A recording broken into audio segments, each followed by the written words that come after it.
You're listening to the Alpha's Love Stories, romantic audiobooks that will make your heart race. Don't forget to subscribe for more enchanting love tales.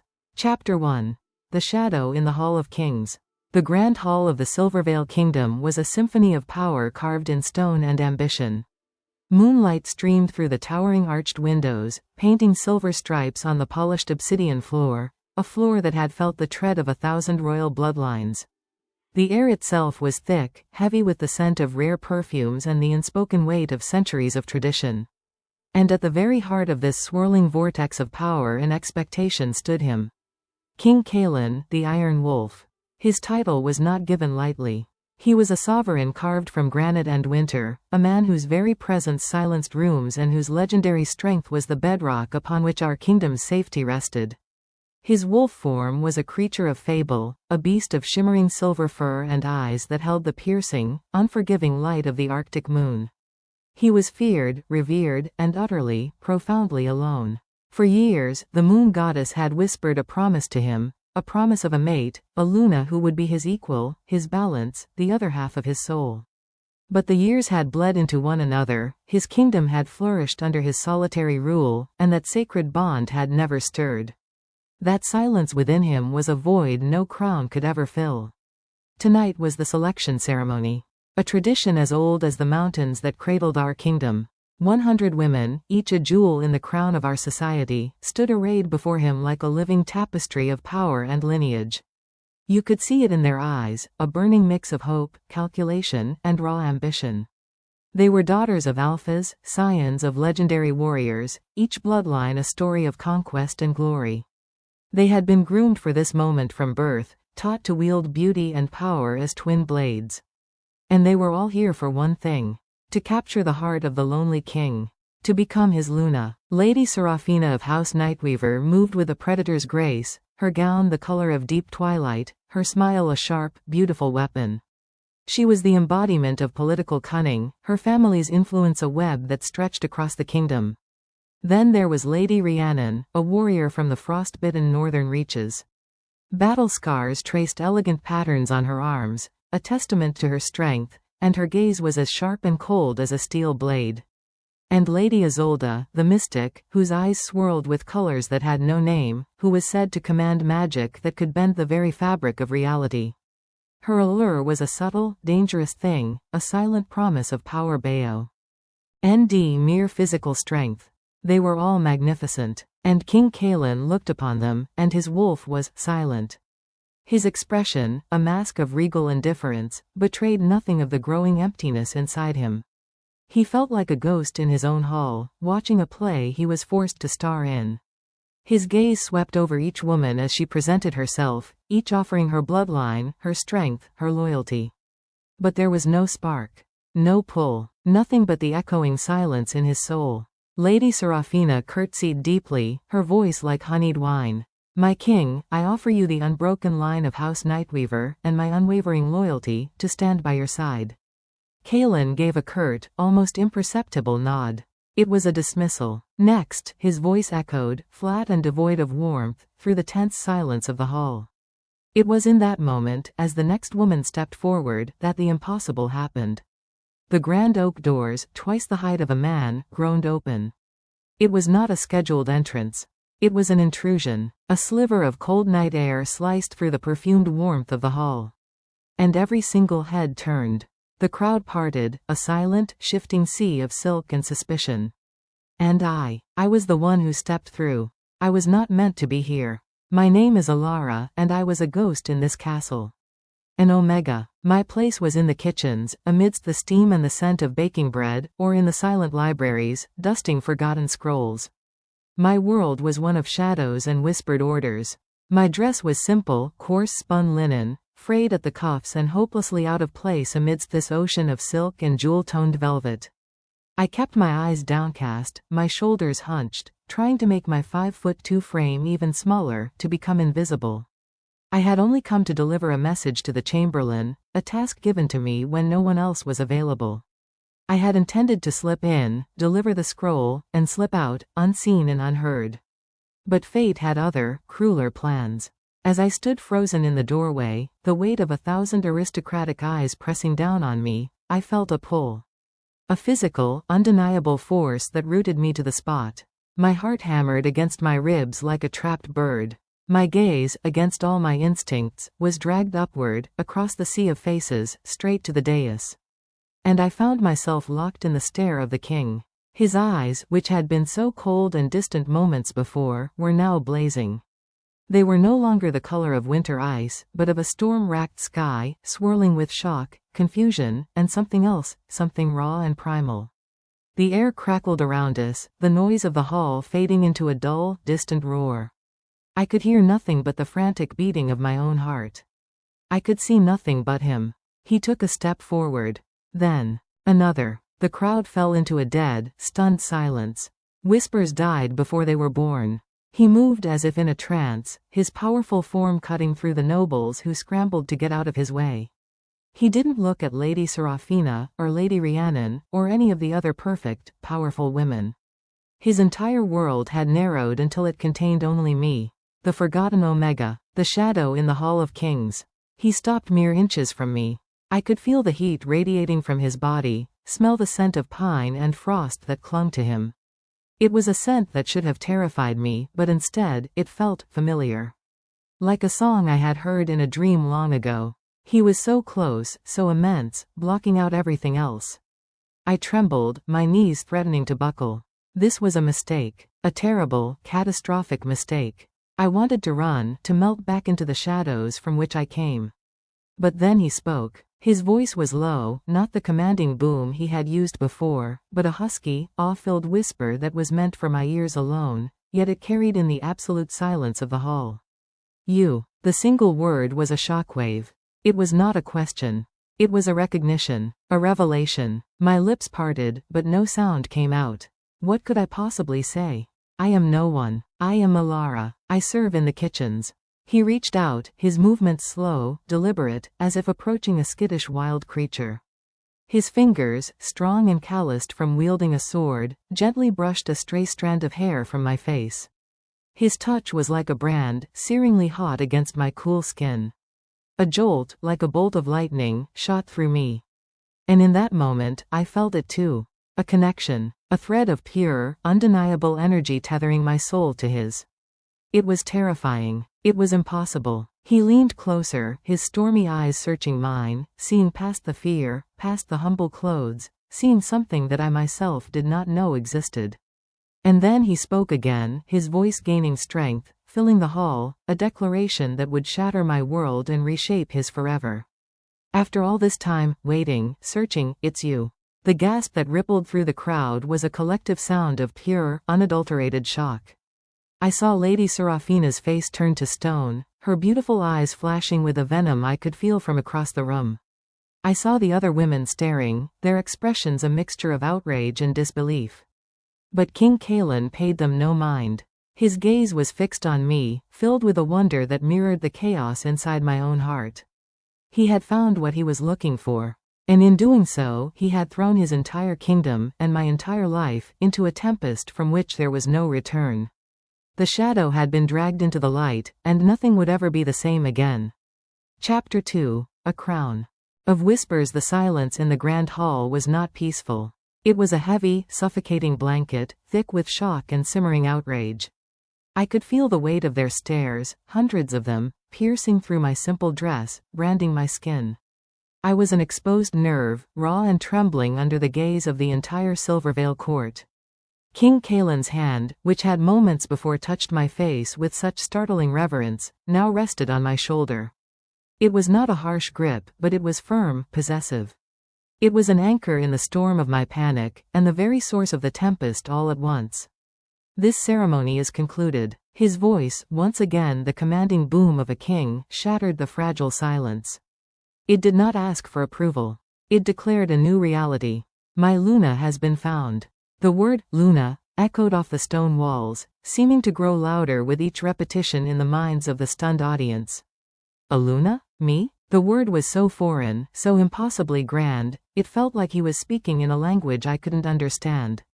I was Elara. I mended torn aprons and sorted herbs. I was not a Luna. Murmurs erupted, first like the hissing of steam, then growing into a wave of disbelieving chatter. I heard the sharp, clipped tones of Lady Serafina. This is an insult, a farce. Her words were a dagger, and I felt them twist inside me. She was right. This had to be a mistake, a cruel trick of the moon goddess. But Kaelen's presence beside me was no trick. The bond, that strange, electric tether I had felt moments ago, still hummed between us, a low, insistent thrum in my blood. It was a feeling of rightness that defied all logic, a sense of home that warred violently with my terror. He leaned down, his voice dropping once more to that intimate whisper meant only for me. Come with me, please. The please undid me. A king did not say please to a kitchen omega. Yet he had. There was a plea in his eyes, a vulnerability that mirrored my own. He was as lost in this moment as I was. I managed a tiny, jerky nod. My legs felt like water, but as I took a hesitant step forward, his hand slid from my shoulder to the small of my back, a steadying pressure that guided me through the parted crowd. We moved in a bubble of surreal silence, the whispers and stares creating a wall of sound around us. I kept my eyes fixed on the intricate patterns of the floor, on the polished obsidian that reflected the blurred forms of the nobles we passed. I saw their faces in the stone, curled lips, wide eyes, faces frozen in masks of contempt and confusion.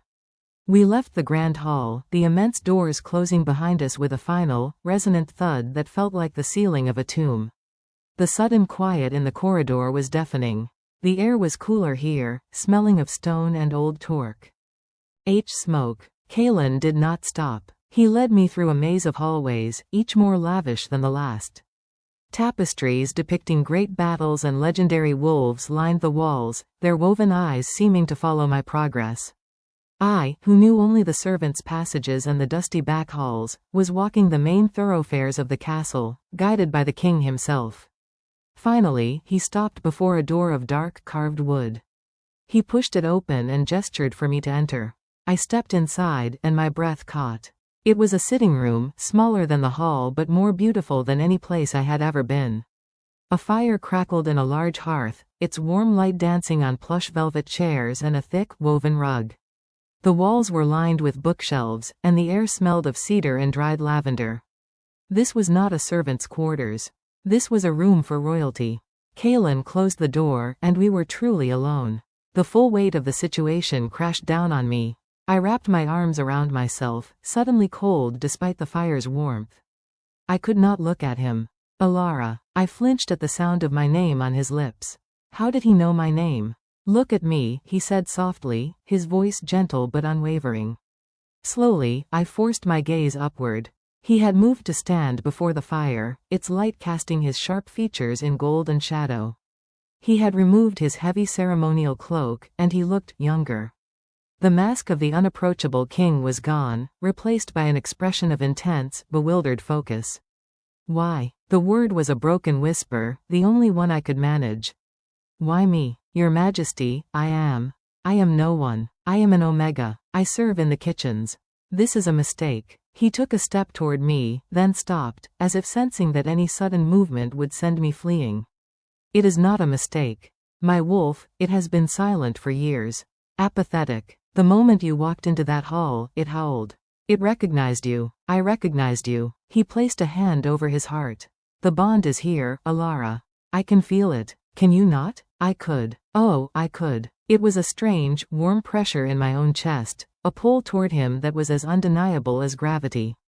But admitting that felt like accepting a destiny that would crush me. I feel something, I admitted, my voice trembling. But it cannot be. The Luna is to be strong, a leader from a great bloodline. I have no family, no name. I have nothing to offer you or this kingdom. The truth of my own words was a bitter taste in my mouth.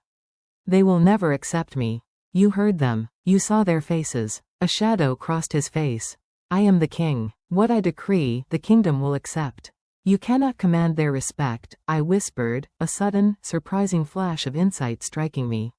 You can command their obedience, but not their hearts. They will see me as a stain on your throne. He was silent for a long moment, studying me. Then we will have to show them they are wrong. He moved to a small table where a carafe of water and 2 crystal glasses stood. He poured water into a glass and brought it to me. The simple, kind act was more disorienting than his declaration in the hall. A king, serving me. I took the glass with shaking hands, the coolness of the crystal a stark contrast to the heat of my skin. I know this is overwhelming, he said, his voice low and earnest. I know you are afraid. I am asking you to trust me. To trust the moon goddess. You are not no one. You are my fated mate. That makes you the most important person in this kingdom. Tears welled in my eyes, blurring the image of his face. I was terrified. I was confused. But beneath the storm of fear, a tiny, fragile seed of something else was beginning to sprout. A feeling of belonging. For the first time in my entire life, someone was looking at me as if I mattered. Not as a servant, not as an invisible omega, but as a person of worth. What happens now? I asked, my voice small. Now, he said, a determined glint in his eyes, we begin. You will stay here, in these chambers. They are yours. I will assign a personal guard for your safety. And tomorrow we will start to introduce you to your new life. My new life. The words were as vast and terrifying as the night sky. I looked around the beautiful room that was now my prison and my sanctuary. I looked at the powerful, complicated man who was now my destiny. The whispers of the court were already swirling beyond that door, a gathering storm I would soon have to face. King Kaelen had pulled me from the shadows and placed a crown of whispers upon my head. And I had no idea if it would be my glory or my ruin.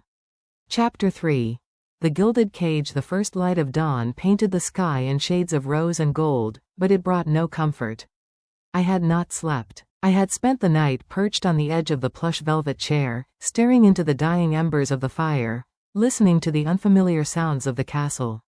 Every creak of a floorboard, every distant shout from the changing guard, sent a fresh jolt of fear through me. This room, with its soft blankets and shelves of leather-bound books, felt more like a gilded cage than a home. My home was a narrow cot in the servants' wing, the sounds of snores and the scent of baking bread my lullaby. This silence was deafening. A soft knock at the door made me jump. My heart hammered against my ribs. Was it him? Was it an angry noble come to drag me away? Come in, I whispered, my voice hoarse from disuse. The door opened to reveal not the king, but a woman. She was older, her hair a sleek silver cap, her posture ramrod straight. She wore a simple, impeccably clean gray dress, and her eyes, the color of a winter sky, assessed me with a calm, unnerving intensity. She was followed by two younger women carrying bundles of fabric. I am Matron Helga, she said, her voice crisp and efficient. I have been assigned to attend you. She did not curtsy. Her gaze swept over my simple, worn dress, and though her expression did not change, I felt judged and found wanting. Attend me? I echoed, bewildered. You are the king's chosen, she stated, as if that explained everything. You cannot be seen in that. She gestured dismissively at my clothes. We must prepare you for the day. The king has requested your presence in the royal solar for the morning meal. Panic, cold and sharp, lanced through me. A meal. With him. In front of others? I cannot, I stammered, backing away slightly. This is all a mistake. I should go back to the kitchens. Matron Helga's lips tightened almost imperceptibly. The king does not make mistakes, girl. And your place is no longer in the kitchens. Your place is here. She nodded to the two younger women, who stepped forward, their expressions carefully blank. Now, we must bathe and dress you. There is no time to waste. The next hour was a blur of bewildering activity. I was led to an adjacent bathing chamber where a copper tub steamed with scented water. I was scrubbed with soaps that smelled of flowers I couldn't name, my hair washed and combed until it shone. Then came the clothes. The women held out a dress of the softest sea green silk, embroidered with silver thread that shimmered like starlight. It was the most beautiful thing I had ever seen, and the thought of wearing it felt like a sacrilege. This is too fine, I protested as they helped me into it. The fabric whispered against my skin, a foreign, luxurious sensation. It is fitting for the king's companion, Matron Helga replied, her fingers deftly fastening the tiny buttons at the back. The dress fit perfectly, as if it had been made for me. The thought was unsettling. When they were finished, they guided me to a tall, silver-framed mirror. I stared at the reflection, and a stranger stared back. The woman in the glass had clear, pale skin, her mahogany hair falling in soft waves around her shoulders. Her slate-gray eyes, usually downcast, were wide with shock and fear, but they were framed by long lashes I never knew I had. The sea-green silk hugged a slender frame I had always thought was too thin, transforming it into something elegant. The dress did not make me look like a princess, it made me look like a ghost dressed in stolen finery. "You see?" Matron Helga said, a note of grim satisfaction in her voice. Presentable. Presentable. The word was a pinprick. I was not transformed. As disguised. There was another knock, this one firmer. Matron Helga opened the door to reveal a tall, broad-shouldered guard. He had kind eyes in a serious face, and he wore the crest of the king's personal guard. "My lady," he said, bowing his head respectfully. The gesture was so foreign, so utterly wrong, that I took a step back. "I am Captain Finn. I am to escort you to the king." My legs felt like they were made of stone. I couldn't move. This was really happening. I was being marched to my judgment. Captain Finn seemed to sense my terror. His voice softened. "There is nothing to fear, my lady. I will be right outside the door." Somehow, his kindness made it worse. It was a reminder that everyone now saw me as this fragile, breakable thing. The king's chosen. Taking a deep, shuddering breath, I forced my feet to move.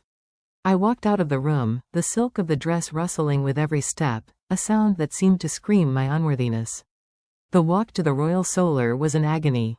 Servants stopped their work and stared, their eyes wide with a mixture of curiosity and disbelief. I saw a scullery maid I often worked with, her mouth hanging open. I quickly looked away, my cheeks burning with shame. I was a traitor to my own kind, elevated to a position I had no right to. Captain Finn stopped before a pair of ornate doors. "We are here, my lady." He opened the door, and I stepped inside. The royal solar was a sun-drenched room with floor-to-ceiling windows that looked out over the kingdom. The view was breathtaking, a sprawling landscape of forests, rivers, and distant mountains. But my attention was immediately captured by the man standing at the window, his back to me. King Kaelen turned. He was dressed more casually than the night before, in a dark tunic and trousers, but he was no less imposing.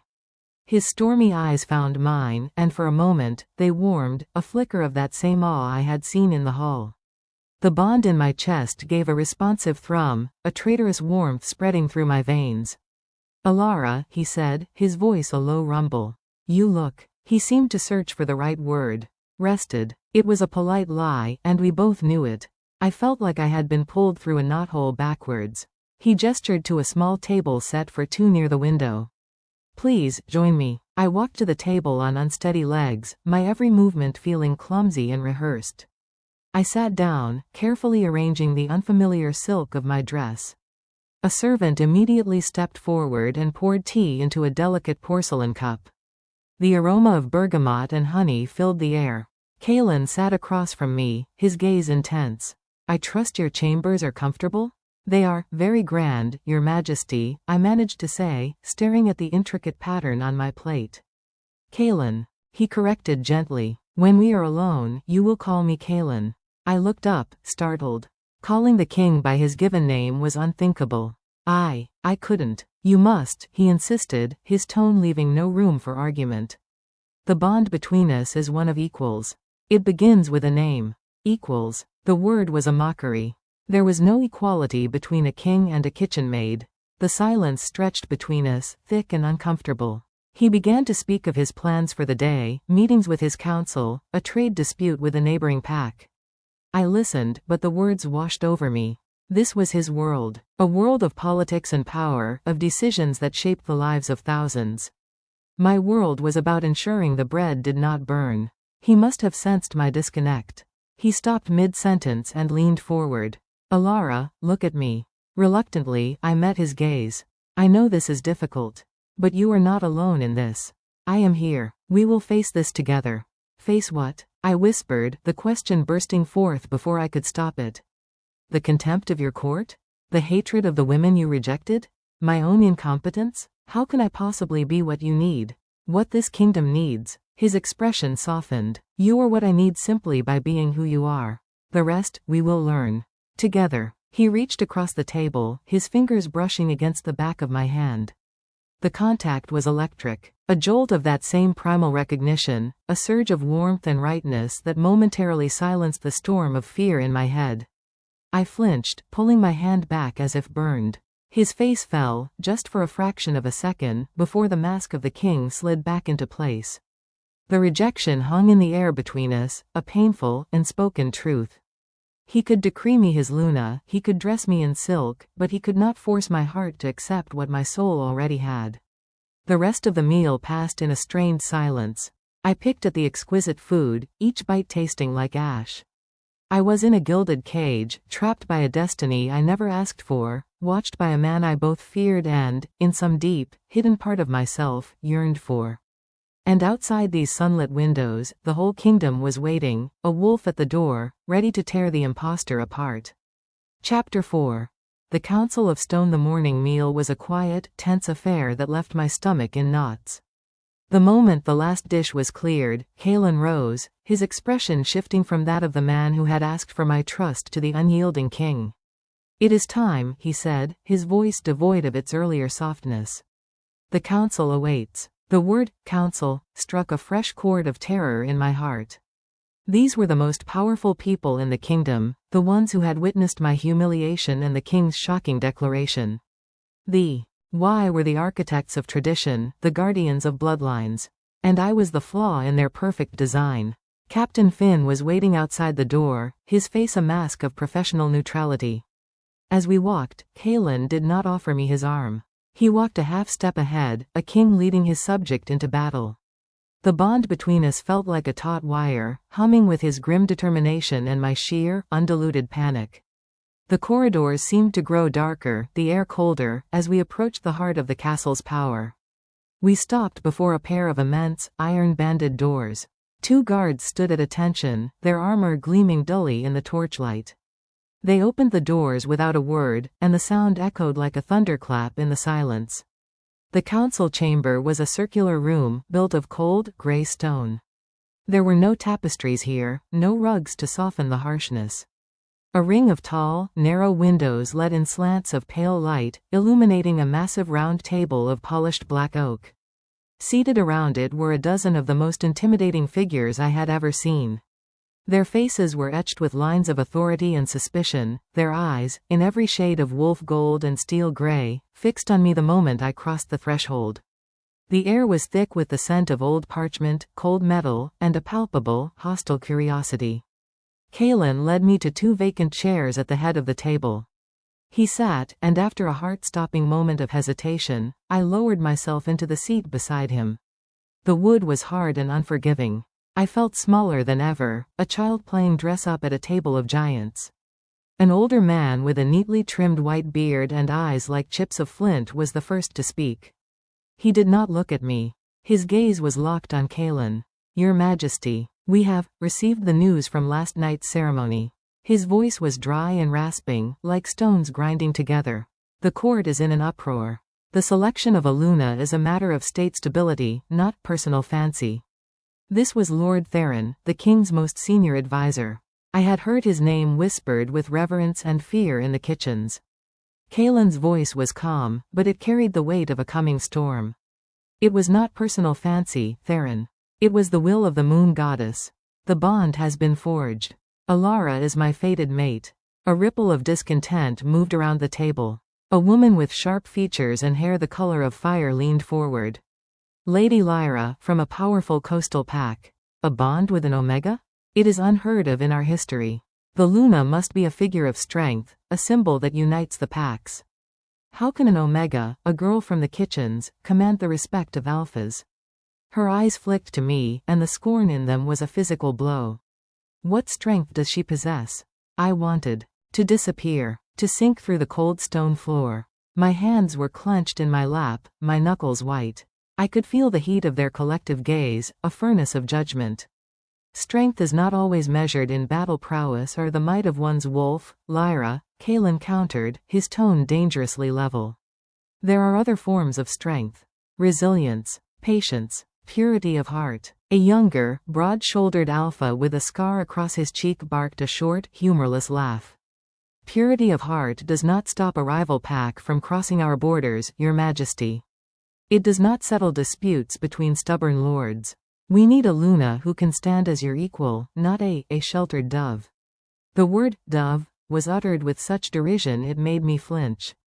Sheltered. If only they knew the hardships of a servant's life, the constant work, the blistered hands, the quiet endurance it required. But I said nothing. My tongue felt like a piece of leather in my mouth. Kaelen's patience was wearing thin. I could feel it in the tension radiating from him. My decision is final. Elara is my Luna. The kingdom will learn to accept it. Will they? Lord Theron interjected, his flinty eyes finally sliding to me. It felt like being examined by a predator. And what of the girl herself? She has not spoken a word. Does she even wish for this? Does she understand the role she is to play? Or is she merely a frightened child, swept up in a current she cannot control? All eyes were on me now. The pressure was immense, crushing.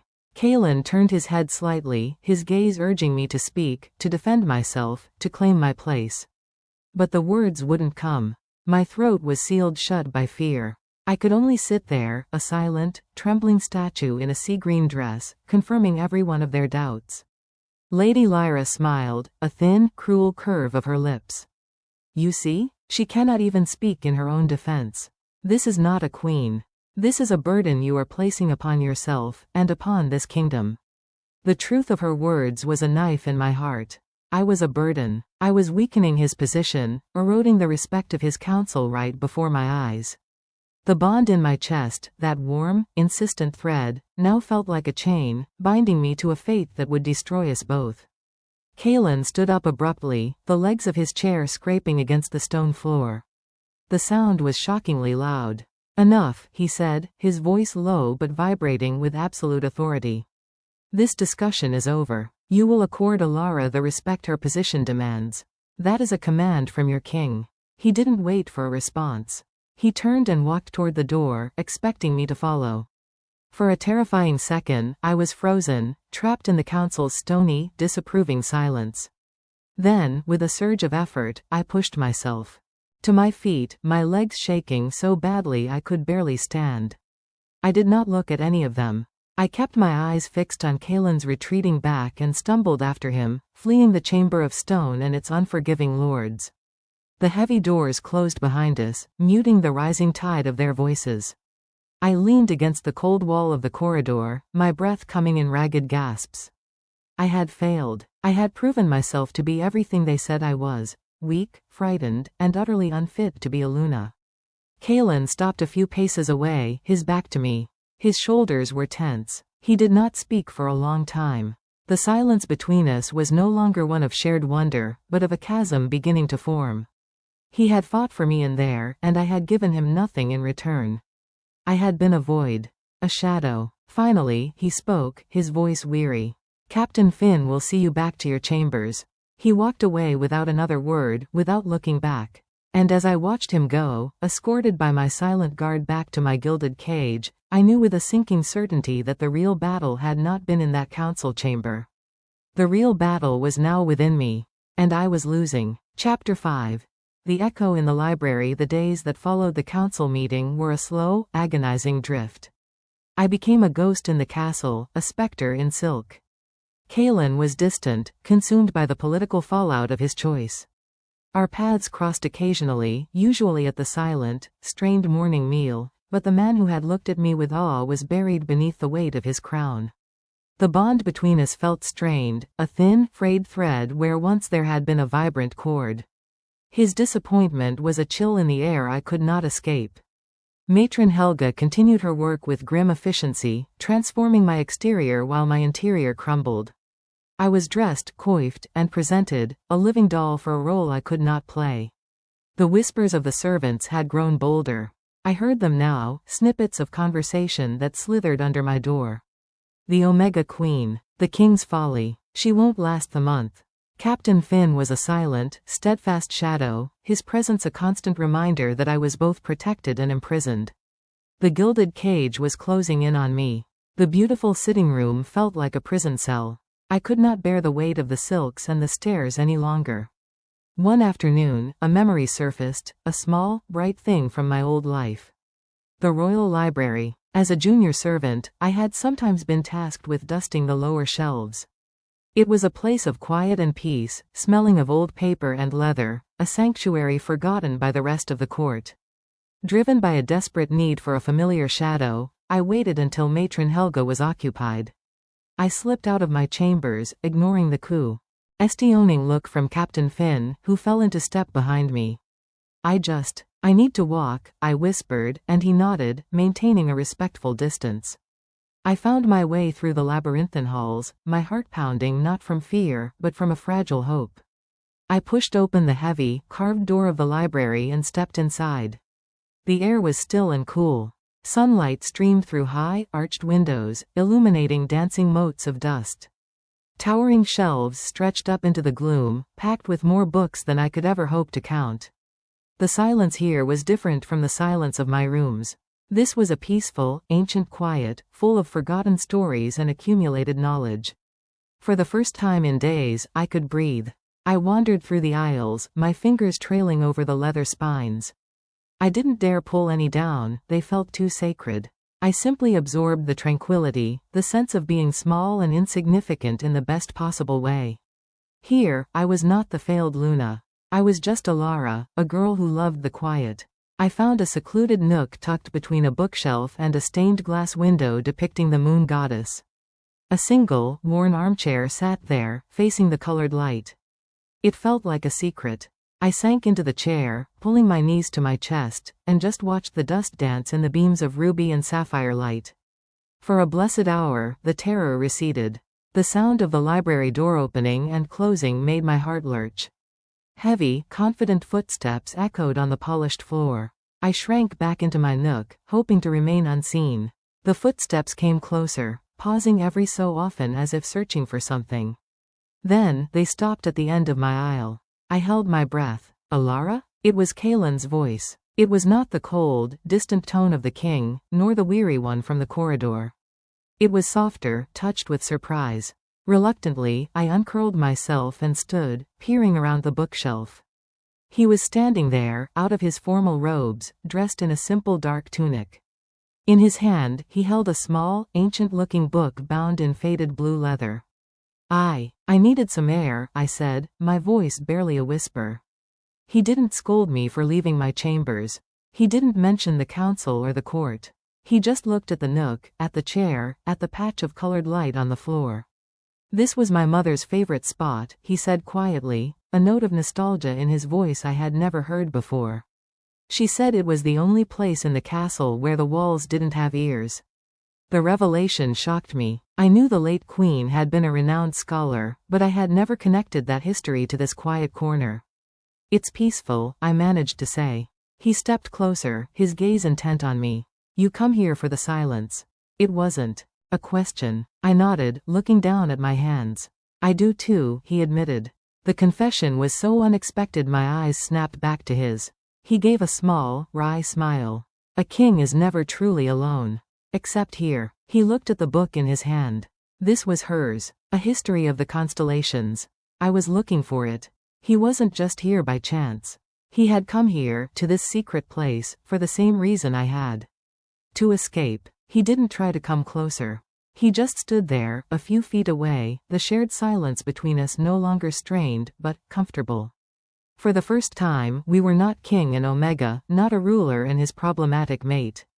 We were just two people, seeking refuge in the same quiet corner. Did you find what you were looking for? I asked, gesturing weakly to the book. He looked down at it, then back at me, his stormy eyes holding mine. I'm beginning to, he said, his voice low and meaningful. The air shifted. The fragile thread of our bond, which had felt so thin, suddenly warmed, pulsing with a new, tentative energy. It wasn't the shocking jolt from the grand hall, nor the desperate pull from the council chamber. This was quieter, a simple, resonating echo in the stillness. He saw me, not the dressed-up doll, not the silent failure, but the girl who sought solace among books, just as his mother had. He didn't press further. He simply nodded, a silent acknowledgement of this shared ground. I will leave you to your peace, he said softly. Then he turned and walked away, his footsteps fading into the vastness of the library. I sank back into the chair, my heart beating a frantic, but now hopeful, rhythm. The encounter had been brief, almost nothing. But it was the first real, unguarded moment we had shared since the ceremony. He had shown me a crack in his royal armor, a glimpse of the man beneath the crown. And in doing so, he had given me something I had been desperately lacking since I was pulled from the shadows. A sliver of hope. Perhaps, in this library of echoes, we could both find what we were searching for. Chapter 6. The unwelcome gift. The fragile piece of the library lingered with me for a day, a small, warm ember in the cold fortress of my new life. But castles are not built for peace. They are built for politics, and the shadows within them are always shifting. The next afternoon, a different kind of shadow fell across my doorway. I was sitting by the window, attempting to read a simple book of fables matron Helga had procured, when a knock came, sharp and authoritative. It was not the gentle tap of a servant, nor the firm rap of Captain Finn. Before I could even answer, the door swung open. Lady Serafina stood there, a vision of calculated elegance. Her gown was a deep, wine-red velvet, and her dark hair was I led into an intricate crown of braids. She smiled, but it was a cold, sharp thing that did not reach her eyes. They swept over me, from my simply styled hair to my plain day dress, and I saw the faintest flicker of contempt. "Lady Elara," she said, her voice like silk wrapped around steel. "I hope I am not intruding." She was, and we both knew it. I stood up, my book tumbling to the floor. "Lady Serafina," I managed, my voice thin. What can I do for you?" She glided into the room as if she owned it, her gaze casually inventorying the furnishings. "I merely came to welcome you properly to the court. The circumstances of your arrival were so rushed. There was no time for the usual courtesies." She stopped before me, and from a small pouch at her belt, she produced a long, narrow box of polished ebony. "A small token. To wish you well in your new position." She held it out. Every instinct screamed at me not to take it. This was the woman whose ambition I had thwarted, whose future I had stolen. Her generosity was a poisoned apple. But to refuse would be a direct insult, a sign of fear and weakness. With a trembling hand, I reached out and took the box. "Open it," she urged, her smile unwavering. My fingers fumbled with the small silver clasp. I lifted the lid. Nestled on a bed of black velvet was a hair comb. It was exquisitely crafted from pale, polished bone, carved into the shape of a crescent moon entwined with thorny vines. It was beautiful, in a stark, severe way. But the moment I saw it, a cold dread trickled down my spine. There was something sinister about it. The thorns looked too sharp, too aggressive. "Do you like it?" Serafina asked, her head tilted. "Moonstone is the traditional gift for a new Luna, of course. But I thought bone was more fitting. It speaks of sacrifice, does it not? And survival." Her words were layered with meaning I could not fully decipher, but the malice beneath them was unmistakable. The comb felt heavy in my hand. "Wrong." "It's very kind of you," I forced out, my throat tight. "Not at all," she purred. "We must all support our king's choices." She let the word choices hang in the air, a subtle insult. "I am sure you will need all the support you can get. The court can be so unforgiving to those who are unprepared." She was not just giving me a gift. She was drawing a line in the sand. She was showing me that she knew her place, and she knew I did not know mine. She was the powerful, established noble. I was the unprepared interloper. "I should let you rest," she said, her mission accomplished. "I am certain you have much to learn. Do try the comb. I am sure it will look striking in your hair." With a final, slicing smile, she turned and swept from the room, leaving the scent of her expensive, floral perfume hanging in the air like a threat. I stood frozen, the ebony box feeling like a lead weight in my hands.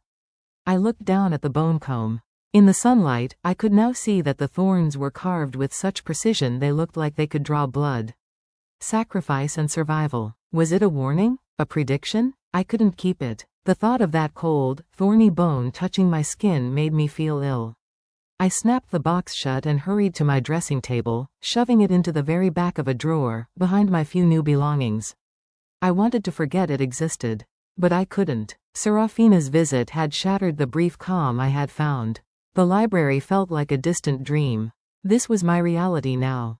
A reality of veiled threats and unwelcome gifts, of navigating a battlefield where the weapons were smiles and words, and I had no armor. She had not raised her voice. She had not threatened me outright. But her message was clear. I was an outsider. I was unfit. And she would be watching, waiting for me to fail.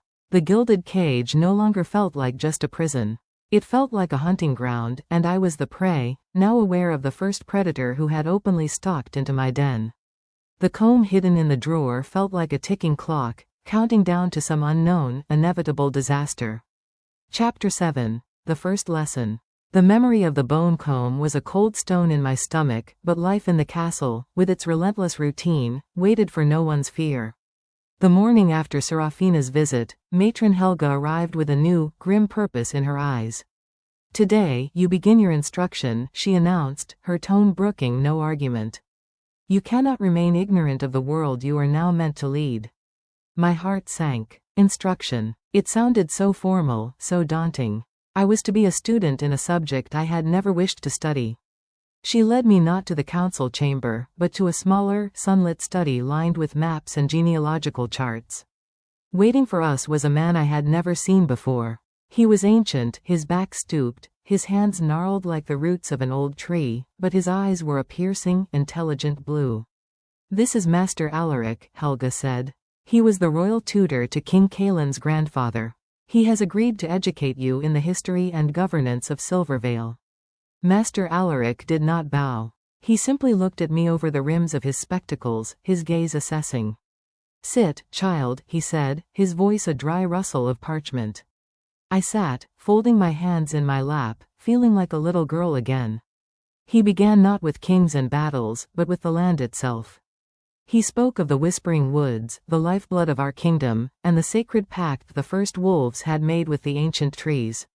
He pointed to a yellowed map, his bony finger tracing the serpentine river that divided the territories of the great packs. The Riverlands pack, led by Lord Theron, controls the fertile plains. They are proud, traditional, and their loyalty is to the crown, but it is a loyalty earned through strength and respect, not given freely. He moved his finger north, to a region of jagged mountains. The Stonepeak pack. Fierce, independent. They respect action over words. Their alpha, Brynjar, is the one with the scar you saw in the council. He looked at me pointedly. He will test you. They all will. For hours, he poured knowledge into me. The complex alliances, the bitter rivalries, the trade agreements that were the kingdom's lifeblood, the ancient laws that even a king could not break. It was a torrent of information, a dizzying web of names, places, and politics.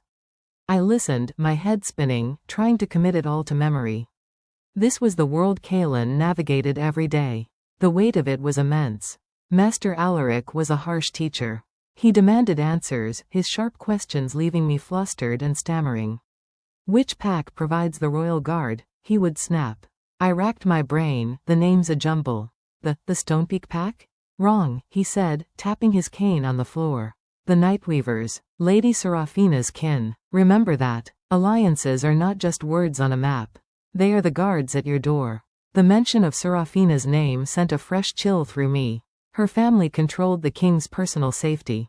The implications of that were suddenly, terrifyingly clear. After what felt like an eternity, he dismissed me. My mind was reeling, overloaded with facts and warnings. I felt more inadequate than ever. How could I ever hold all of this in my head? How could I ever speak to these powerful alphas as an equal? Later that afternoon, as I walked in the walled garden for my prescribed air, I found my feet carrying me not along the manicured paths, but toward the training grounds. The sound of clashing steel and grunting men grew louder. I hid myself in the archway of a gate, peering through the iron bars. And there he was, Kaelen. But he was not the king from the council chamber, nor the quiet man from the library. He was a force of nature. He sparred with Captain Finn, both men shirtless and gleaming with sweat. Their movements were a deadly dance, a blur of muscle and steel. Kaelen moved with a power that was both terrifying and beautiful. He was not just strong, he was fluid, his every block and strike a testament to a lifetime of discipline and combat. This was the other half of his rule. The strength that kept the borders secure and the rival packs in check. The strength that men like Brynjar understood and respected. I watched, mesmerized and horrified. This was a world of physical power I see. Old never hoped to possess. I was being taught about trade routes and bloodlines, but this raw, primal power was the true currency of his authority. He finished the bout, disarming Finn with a swift, disarming move. He stood panting, his chest heaving, and for a moment, he looked up, his gaze sweeping the perimeter. His eyes met mine through the iron bars. I froze, caught. I expected him to be angry, to see my spying as a weakness. But he didn't. He just looked at me, his expression unreadable. Then, he gave a single, slow nod. An acknowledgement. He knew I was there. He knew I was watching. And in that nod, I felt a strange, new understanding pass between us. He was showing me, without words, the full scope of what it meant to be king. It was not just about history and politics. It was about this. About being the strongest wolf in the land. I turned and hurried away, my heart pounding a new, frantic rhythm. The first lesson was over, but I had learned more than just the names of the packs. I had learned the true depth of the chasm between us, and the immense, terrifying nature of the role I was expected to fill. I was not just learning to be a Luna. I was learning to survive in a world of wolves, and I was still just a rabbit, trembling in the grass. Chapter 8. The Starlit Balcony. The lessons with Master Alaric became a daily torment. My mind, accustomed to the simple, repetitive tasks of the kitchen, struggled to hold the intricate tapestry of royal lineage and political alliances. Names and dates blurred together. The more the old tutor pressed, the more my tongue would tie itself in knots. His sighs of disappointment were a sharper reprimand than any shout. I was failing, and each day proved it anew. The encounter at the training grounds had left me raw. I had seen the other side of Kaelen's power, a side that was utterly foreign to me. The distance between us felt wider than ever. He was polite at our meals, asking after my well-being, but the easy silence of the library was gone, replaced by a formal chasm. I was his responsibility, a problem to be managed, and the weight of my own inadequacy was a constant, suffocating presence. One evening, the silence in my chambers became too much to bear. The walls felt like they were closing in, the whispers of the court a phantom chorus in my ears. I needed air. True air, not the curated, walled garden variety. Slipping past a dozing matron Helga, I made my way to a small, secluded balcony I had spotted at the end of a forgotten corridor. It was tucked away from the main halls, overlooking the dark, sprawling expanse of the royal forests. I pushed the door open and stepped into the night. A cool breeze, carrying the scent of pine and damp earth, washed over me. I breathed it in deeply, the full breath I felt I had taken all day. Above, the sky was a vast, black canvas scattered with a million brilliant stars. The moon, the goddess's own eye, was a sharp, silver crescent. For a moment, standing there in the dark, I could almost pretend I was free. That I was just Elara, looking at the stars. I didn't hear him approach. I only felt a shift in the air, a subtle change in the energy around me. I turned, and he was there, standing in the doorway. Kaelen. He was not dressed for court, but in a simple, dark tunic, much like the one he'd worn in the library. His hair was slightly ruffled, as if he'd been running his hands through it. "I thought I might find you here," he said, his voice quiet, not to break the peace of the night. My first instinct was to apologize, to flee. I needed to get away. He nodded, stepping onto the balcony to stand beside me, though he kept a respectful distance. I know the feeling. He leaned his forearms on the stone balustrade, his gaze fixed on the star-dusted horizon. This was always my escape. When the weight of the crown felt too heavy, when the voices in the council became too loud. I would come here. He was sharing another secret with me. Another piece of himself. This balcony was his sanctuary, just as the library had been his mother's. And I had stumbled into it. "I'm sorry," I whispered, the words torn from me. "For intruding." "You were not intruding," he said, his tone firm. He turned his head to look at me, his face illuminated by the starlight.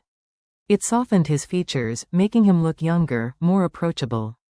"This is your home now, Elara. All of it, even the quiet corners." We stood in silence for a long while, listening to the distant rustle of leaves and the chirping of crickets.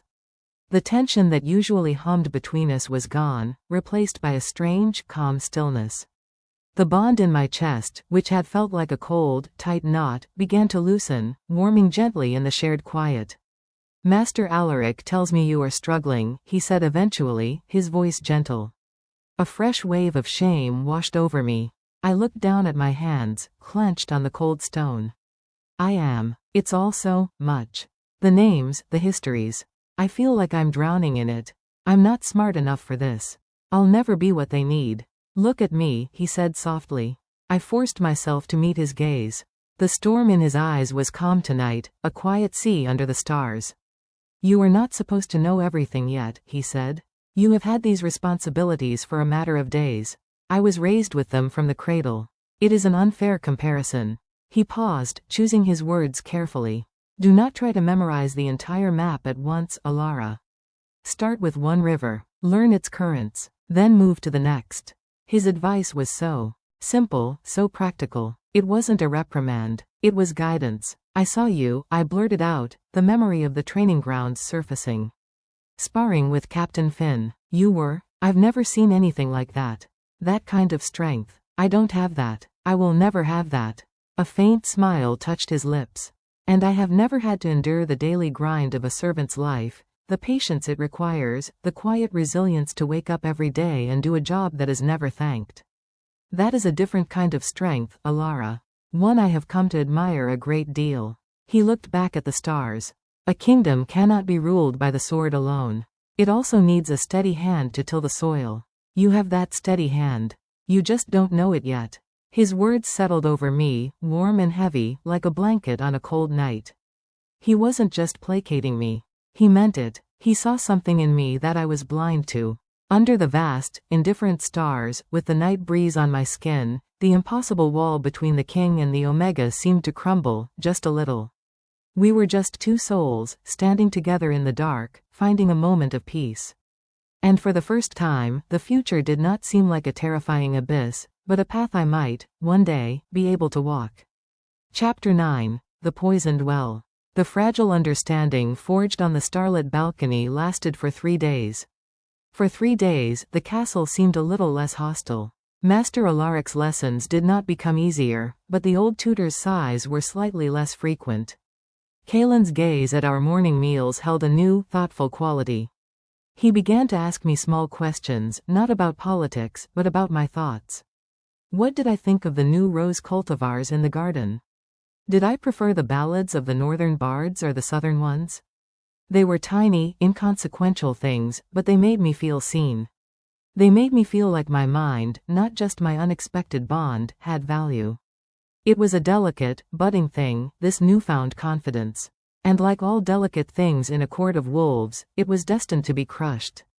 It happened in the Grand Hall, during the weekly open court where any citizen of Silvervale could bring a petition before the king. I sat on a smaller, less ornate throne beside Kaelen's, a position that still felt like a betrayal of my very being. My role was to observe, to learn the art of ruling. I kept my hands folded, my back straight, trying to emulate the regal stillness of the portraits of queens past. The petitions were mostly mundane.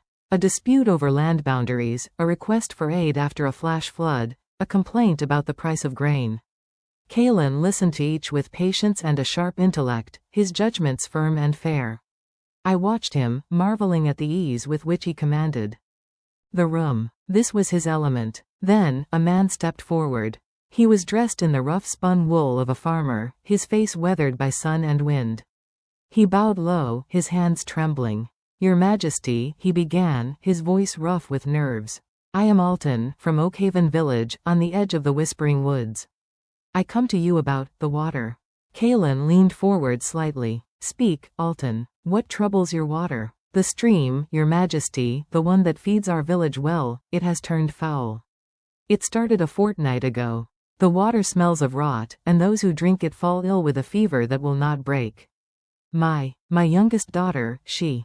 The man's voice broke, and he swallowed hard. "We have lost 3 elders and 2 children. We have tried digging new wells, but the earth itself seems poisoned."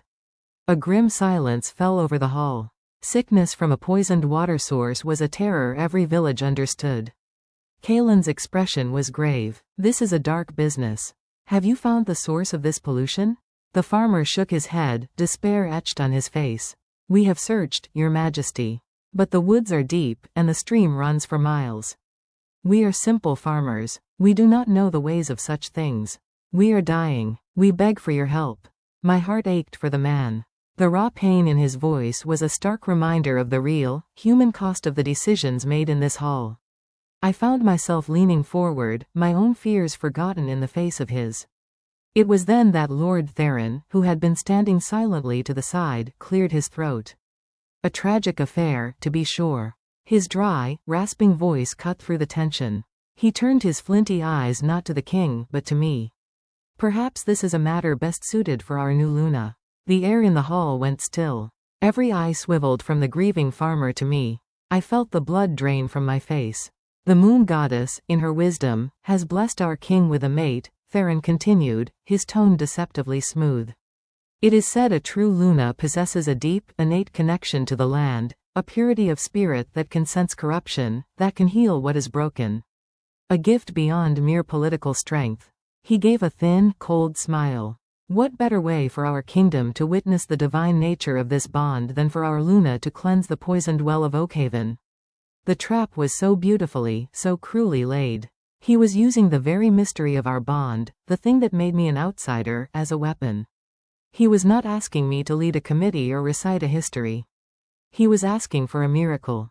If I was truly the fated Luna, blessed by the goddess, I should be able to do it.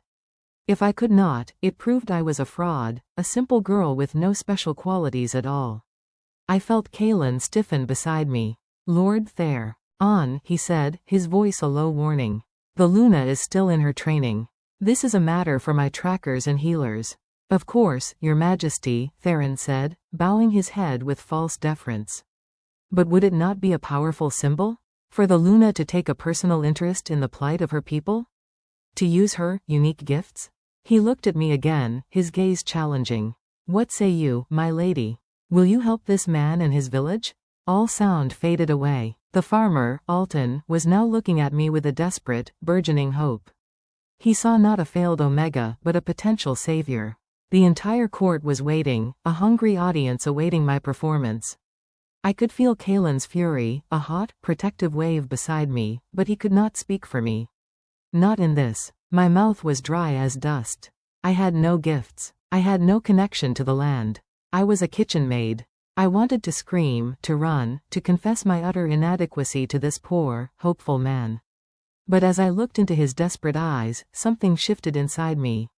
This was not about Lord Theron's political games. This was about a little girl with a fever. This was about a village dying. My fear was a small, selfish thing in the face of that. I did not know if I could do anything. But I knew I had to try. I took a shallow breath, my voice a thin, reedy thing in the vast hall. I will go to Oakhaven. A collective, sharp intake of breath echoed around me. Lord Theron's smile widened, a predator seeing its prey walk into the snare. The farmer fell to his knees, weeping with gratitude. Kaelen turned to me, his eyes wide with a mixture of shock and alarm. He had not expected this. He had expected me to crumble. And as I sat there, my heart hammering against my ribs, I knew I had just stepped off a cliff. I had either taken the first step toward proving my worth, or I had just signed my own social death warrant. The poisoned well was no longer just in Oakhaven. It was here, in the heart of the court, and I had just agreed to drink from it.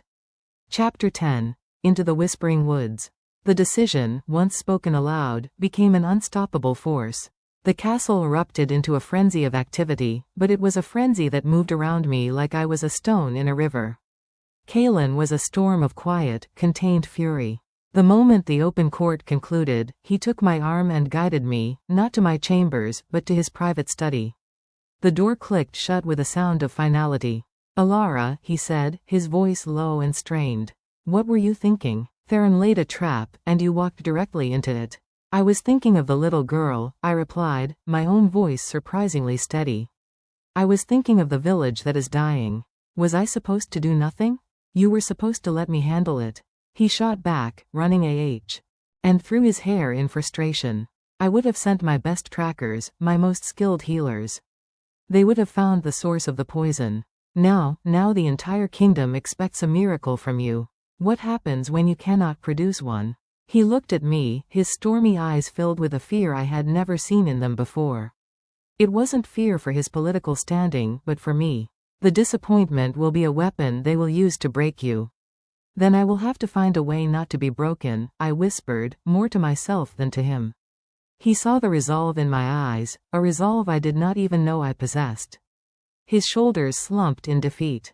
I cannot stop you, not without making you look like a prisoner, which would be worse. He stepped closer, his voice dropping to an intense whisper. But you will not go alone. Captain Finn and a full contingent of my personal guard will accompany you. You will follow their lead in all matters of security. Is that understood? I nodded, the reality of what I had agreed to finally settling in my bones. I was leaving the relative safety of the castle walls. The journey to Oakhaven was a blur of anxiety. I rode in a covered carriage, the curtains drawn despite my desire to see the world I was now meant to protect. The sounds of the escort, the clatter of hooves, the jingle of harnesses, the low murmurs of the guards, were a constant reminder that I was at the center of a dangerous gamble. Captain Finn rode close to the carriage, his presence a solid, reassuring constant. When we arrived, the scene was worse than I had imagined. Oakhaven was a small collection of cottages nestled at the edge of the vast, brooding, whispering woods. The air, which should have been fresh and clean, carried a faint, sickly sweet odor of decay.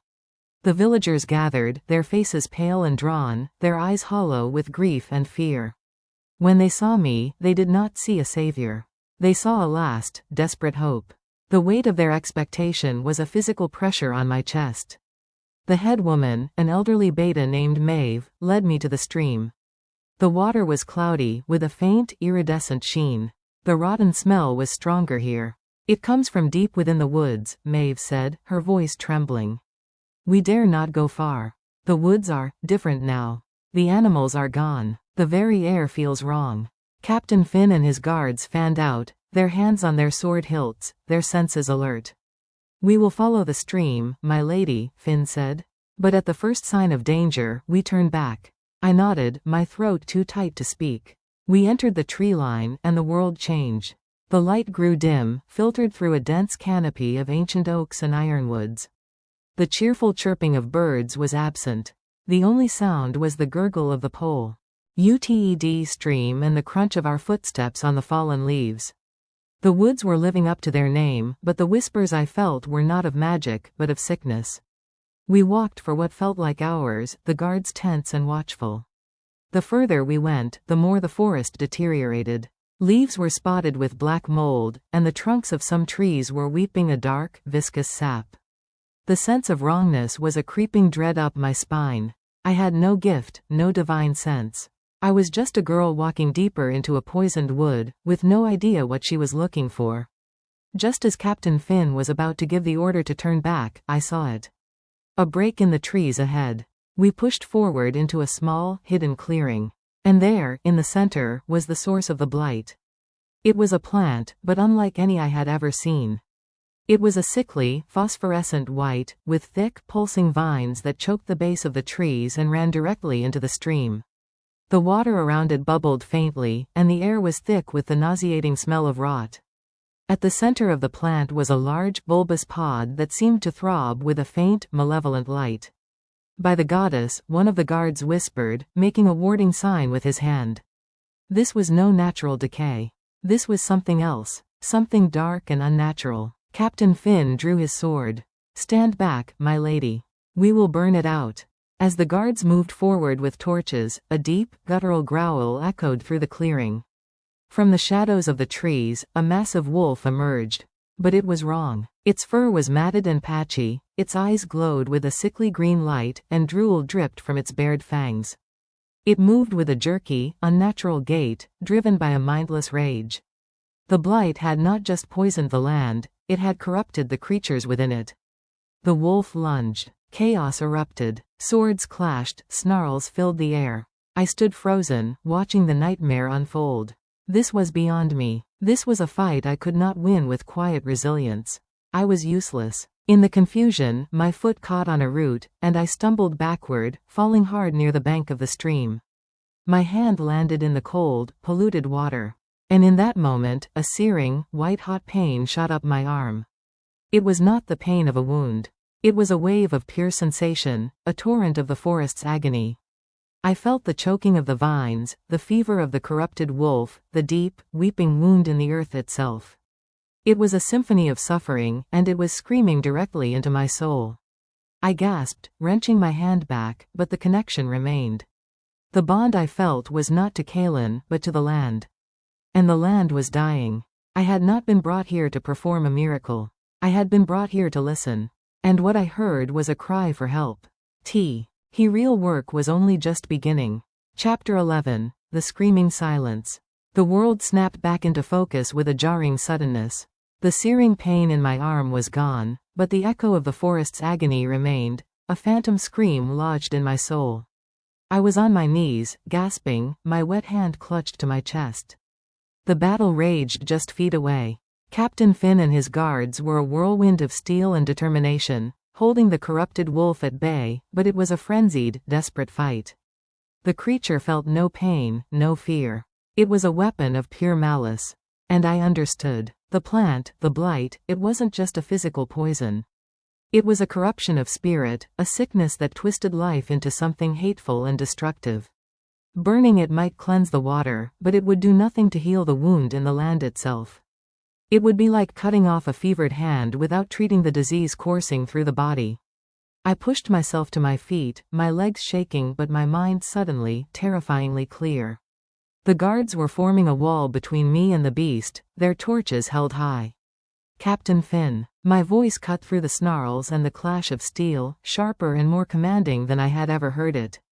He risked a glance back, his eyes wide with alarm. "My lady, stay back. Don't kill it," I shouted, the words feeling both foreign and right.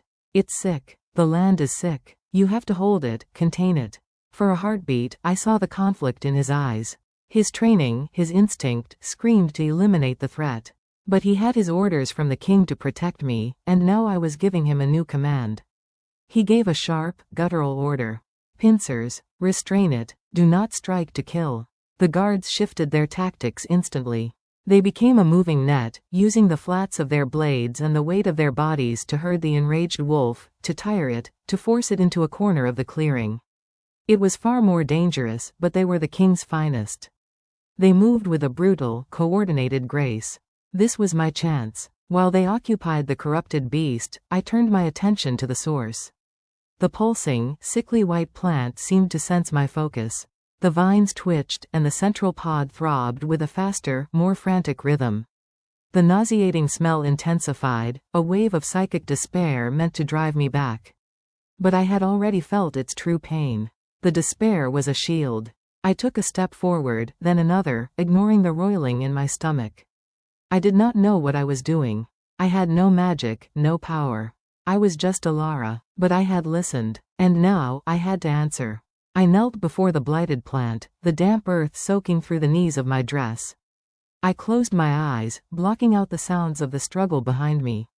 I reached out, not with my hand, but with that new, raw sense that had been awakened when I touched the water.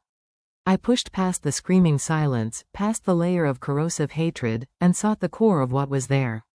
And I found it, a spark, a tiny, fading ember of the pure, vibrant life this plant had once been. It was buried deep, smothered under the weight of the corruption, but it was there. It was a whisper of green in a world of sickly white. I had no grand spell to cast. I had only one thing to offer. Myself. My own spirit, my own will to live, my own newfound, fragile connection to this land that Kaelen loved and I was beginning to. I poured that feeling into the ember. I thought of the quiet strength of the kitchen, the patience of kneading dough, the hope I had felt on the starlit balcony.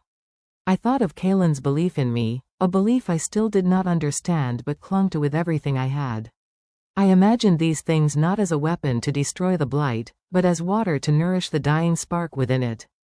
It was not a battle. It was a plea, an offering of light in the face of overwhelming darkness. I don't know how long I knelt there, my consciousness focused on that single, fading point of life. Sweat beaded on my forehead, and a profound exhaustion began to seep into my bones. It felt like I was trying to hold back the tide with my bare hands. Then, something shifted. A single vine, the one closest to my knee, trembled. The sickly white color seemed to flake away like old paint, revealing a strip of healthy, brown-green bark beneath. It was a tiny change, almost insignificant. But it was a start. The central pod gave one last, violent throb, and then a crack appeared on its surface. A wave of pure, black energy erupted from it, a final backlash of the corruption. It didn't strike me physically, but it felt like a hammer blow to my mind. I cried out, my concentration shattering. When I opened my eyes, the plant was withering. The phosphorescent glow was dying, the vines shriveling and turning black. The corrupted wolf in the corner let out a final, pathetic whine and collapsed, its body going still. The unnatural green light in its eyes flickered and went out. Silence descended upon the clearing.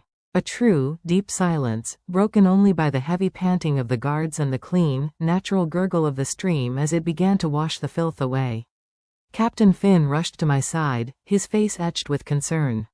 "My lady, are you hurt?" I shook my head, unable to speak. I was not hurt. I was emptied. But as I looked at the clearing, I saw that the black mold on the leaves was receding. The air no longer smelled of death, but of wet earth and pine. I had not performed a grand miracle. I had not cleansed the entire forest.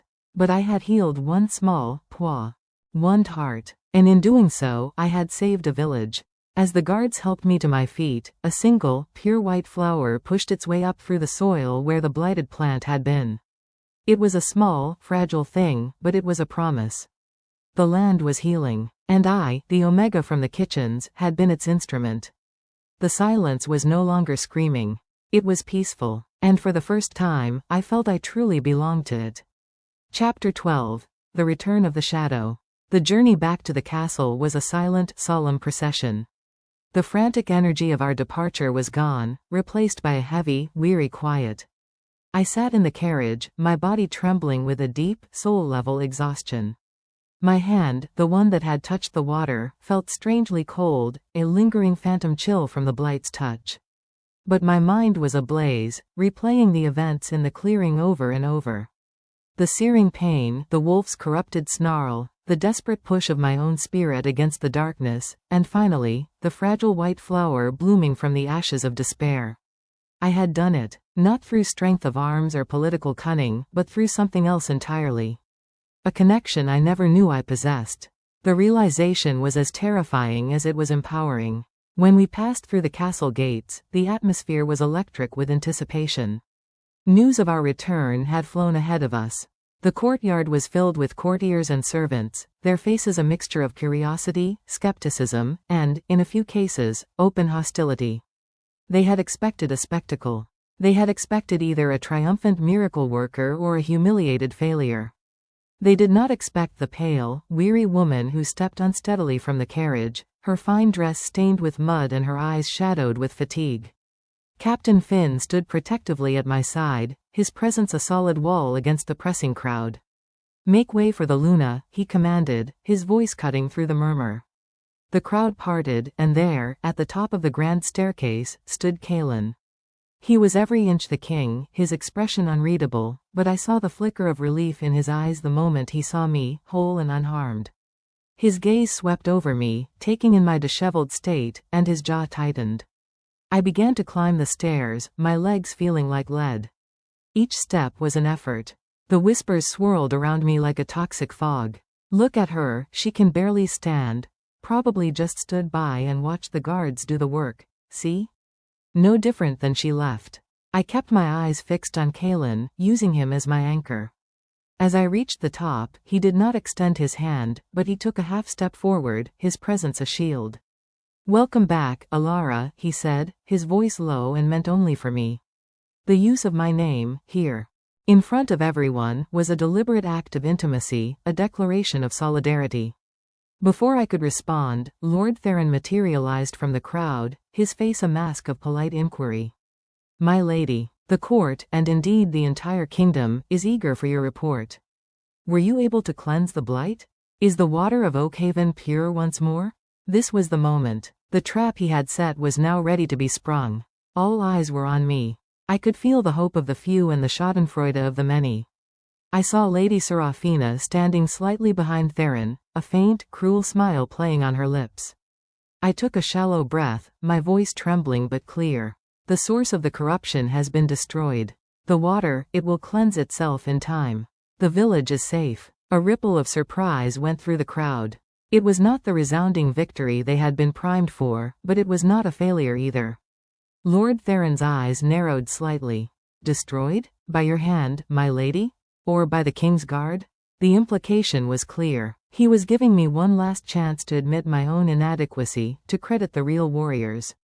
I felt a spark of defiance ignite within my exhaustion. I remembered the feeling of the dying ember within the blight, the effort it had taken to reach it. That had been my doing. Not a soldier's sword. I lifted my chin, meeting his flinty gaze.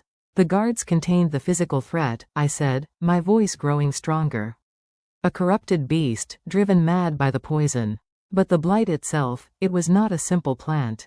It was a sickness of the spirit. It could not be cut down or burned away. It had to be soothed. It had to be reminded of what it was before the darkness took hold. The courtyard fell utterly silent. My words were strange, mystical. They were not the language of court or battle. They were the language of something older, something deeper. I felt its pain, I continued, the confession leaving my lips before I could stop it. I felt the forest's agony. And I offered it peace. The silence was now profound. I saw confusion on the faces of the warriors, skepticism on the faces of the politicians. But I also saw something else. In the eyes of the older servants, the ones who remembered the old ways, I saw a dawning recognition. A respect. Kaelen was looking at me with an expression I could not decipher. It was a mixture of awe, confusion, and something fiercely protective. Lord Theron was momentarily speechless. He had expected a simple yes or no. He had not expected this. You felt its pain? He repeated, his tone dripping with disbelief. Before he could press further, a commotion came from the edge of the courtyard. A guardsman was leading Farmer Alton, the man from the petition, through the crowd. The man's face was transformed. The lines of grief were still there, but they were now etched with a profound, tearful gratitude. He fell to his knees before me, not as a subject to a queen, but as a supplicant to a savior.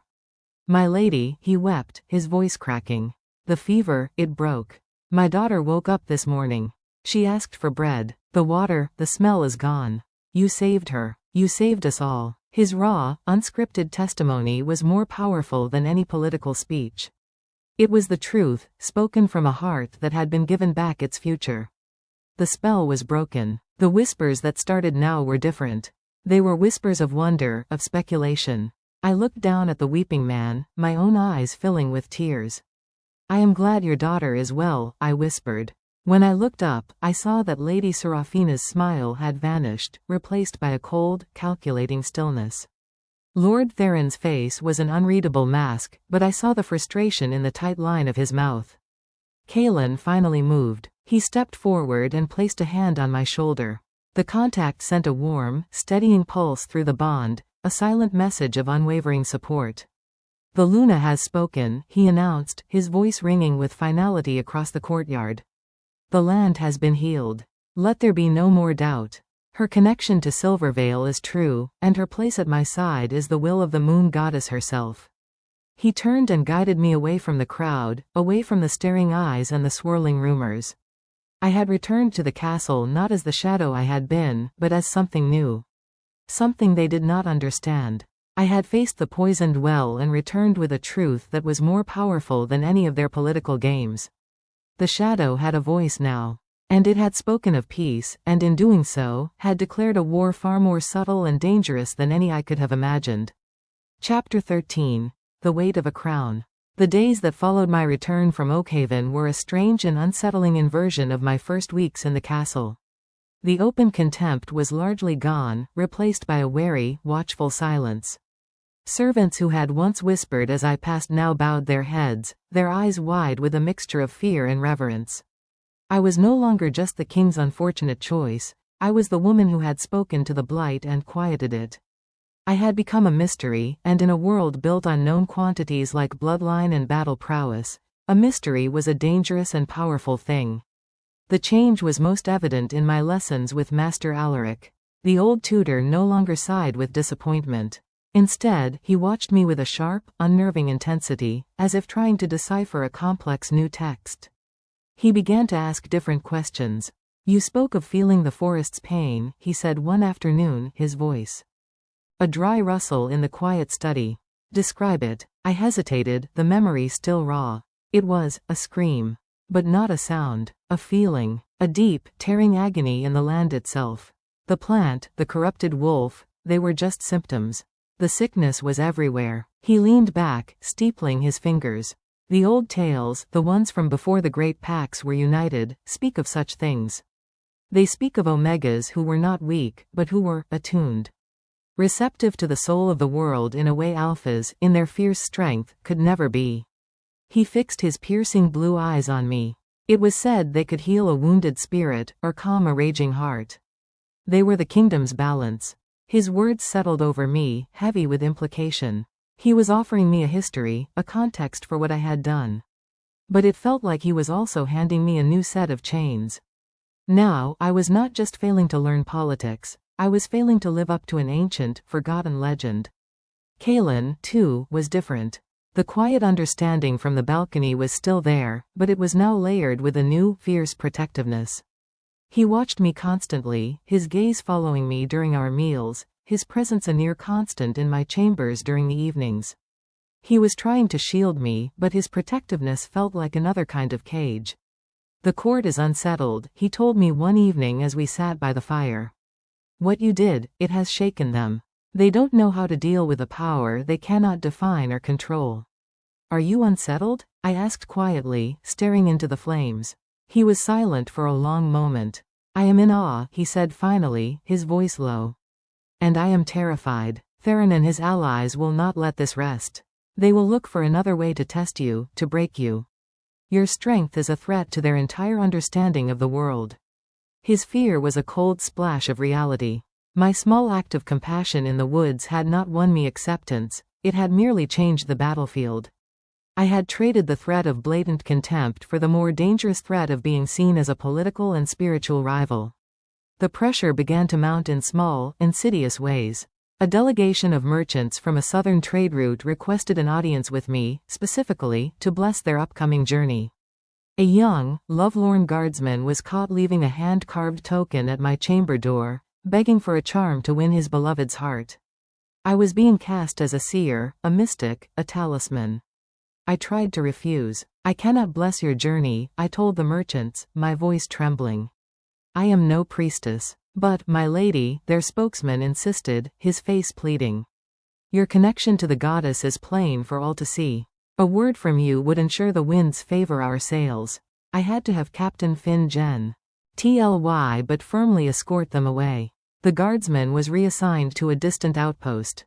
Each refusal felt like a failure, a confirmation that I was not the figure they were desperate for me to be. The weight of their expectation was a crown of thorns, digging deeper with each passing day. The simple, quiet girl from the kitchens was being buried under the legend of the Omega Luna. I missed the smell of baking bread. I missed the uncomplicated exhaustion of a day's honest labor.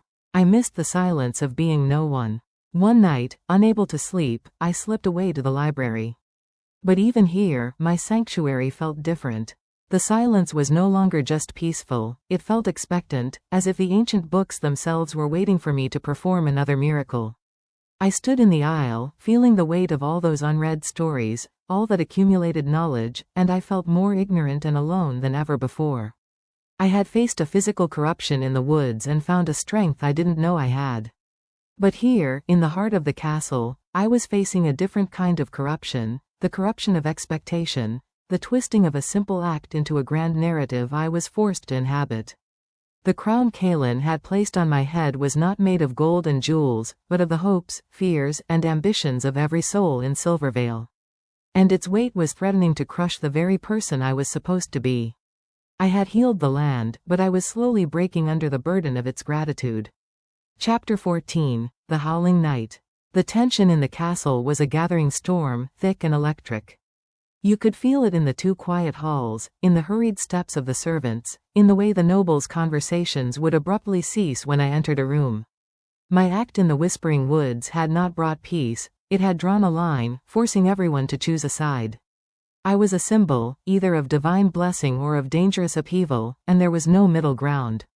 Kaelen felt it too. His protectiveness became a palpable force. Our lessons were curtailed, my walks in the garden were shorter, and always under the watchful eyes of a doubled guard.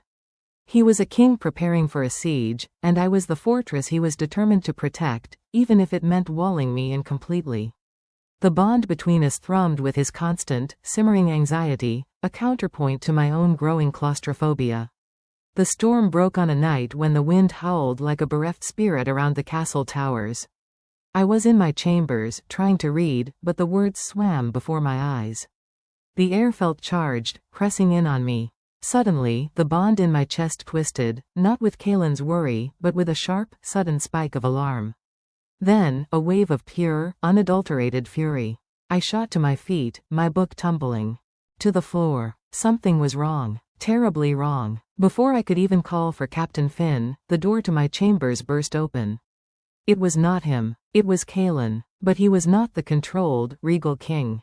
His eyes blazed with a feral light, his canines were elongated, and a low, continuous growl rumbled in his chest. The power radiating from him was immense, suffocating. Kaelen? I whispered, taking a step back. They challenged me, he snarled, his voice a guttural distortion of its usual tone. Theron. Brynjar, a faction of the council. They formally challenged my right to rule, citing my unfit mate as a sign of the goddess's withdrawn favor. The world tilted. A challenge. This was what he had feared. It wasn't just whispers anymore, it was open rebellion. What happened? I asked, my voice trembling. His lips pulled back from his teeth in a savage smile. I reminded them why I am called the Iron Wolf. The challenge was a duel. A fight to the death. Brynjar was their champion. He took a step closer, his gaze wild. He is dead. I tore his throat out. A cold horror washed over me.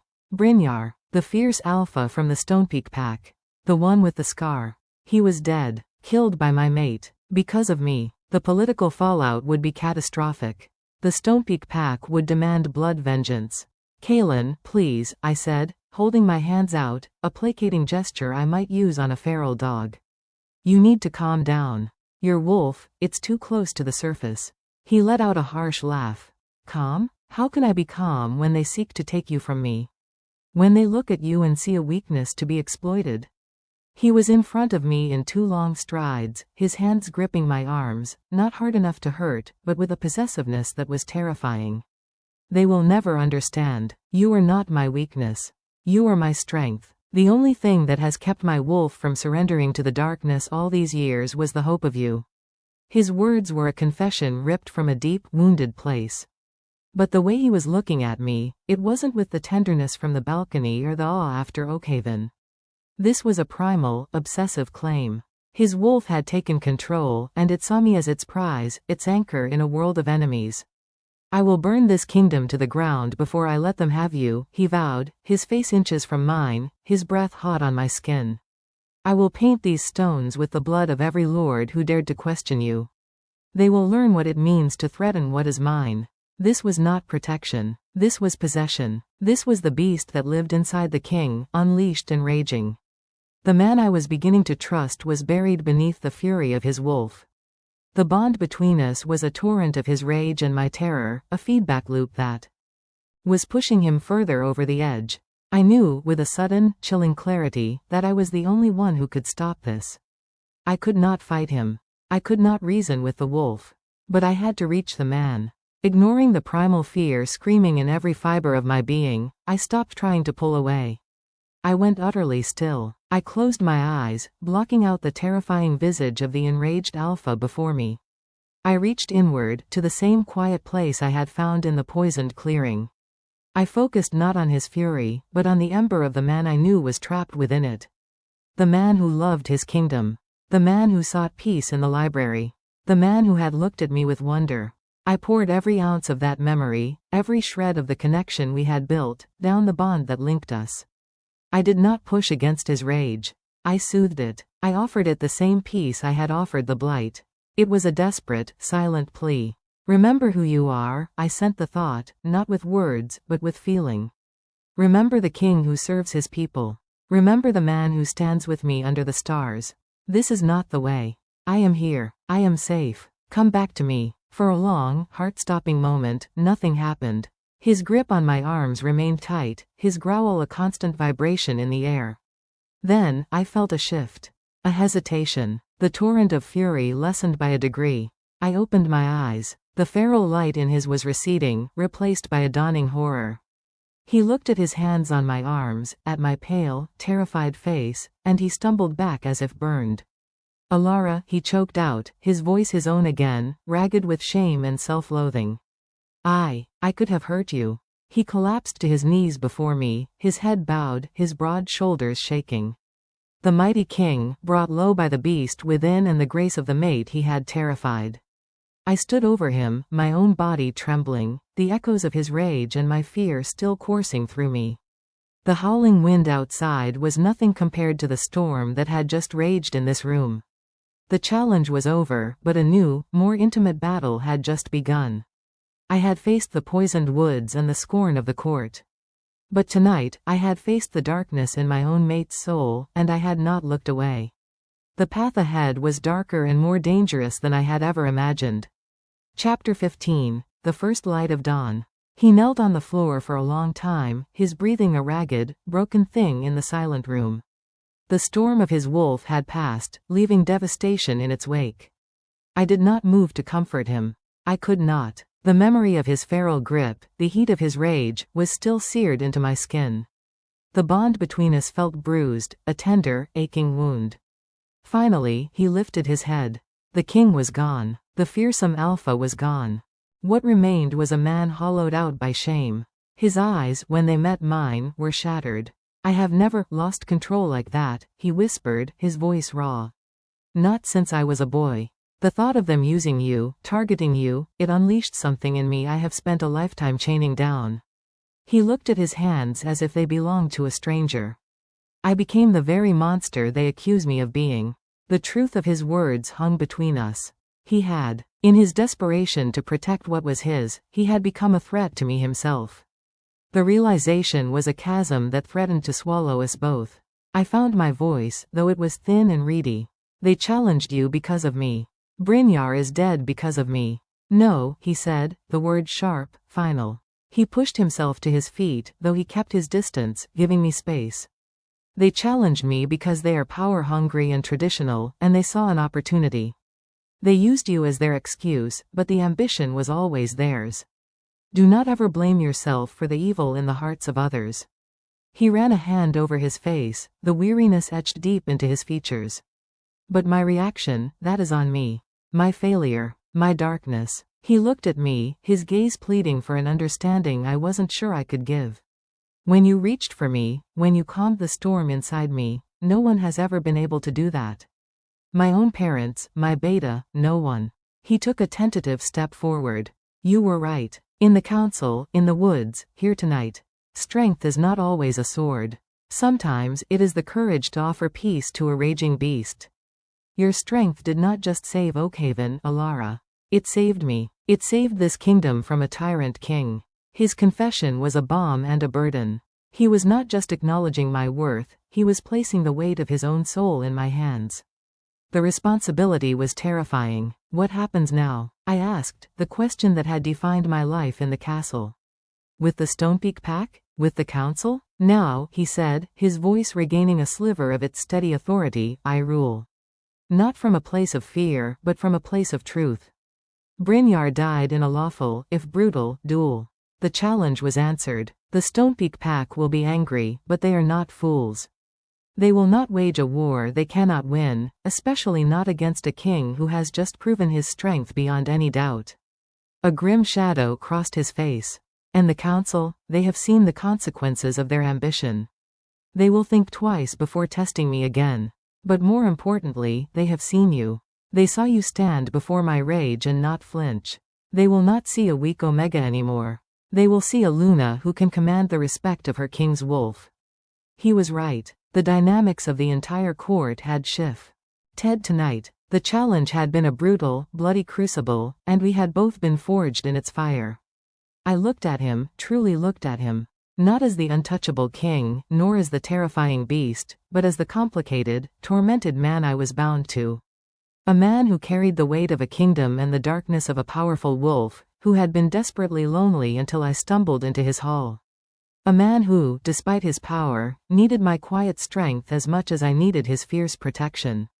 The fear began to recede, not disappearing, but making room for something else. Something stronger. Acceptance. Not just of my role as Luna, but of him. Of all of him. I took a step forward, closing the distance he had created. I reached out, my hand trembling only slightly, and placed it over his heart. I could feel the strong, steady beat beneath my palm, a rhythm that was now as familiar to me as my own. "This is not just your kingdom, Kaelen," I said, my voice finding a new strength, a resonance that came from a place of hard-won certainty. "It is ours, the darkness and the light, the sword and the solace.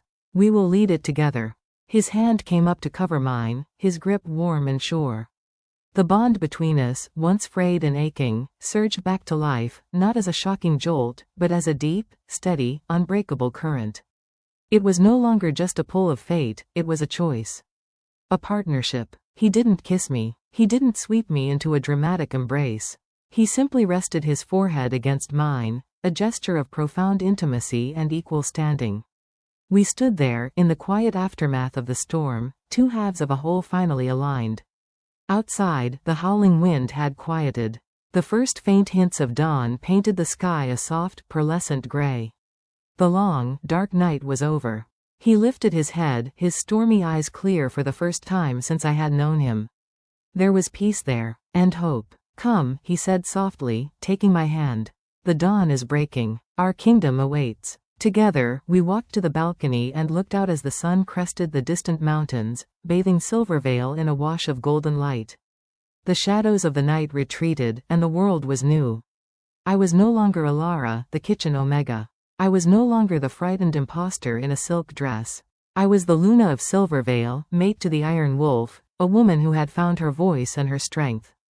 The path ahead would not be easy, but I was no longer walking it alone. I was standing beside my king, my partner, my mate. And as the first light of dawn touched my face, I knew, with every fiber of my being, that I was finally, completely, home.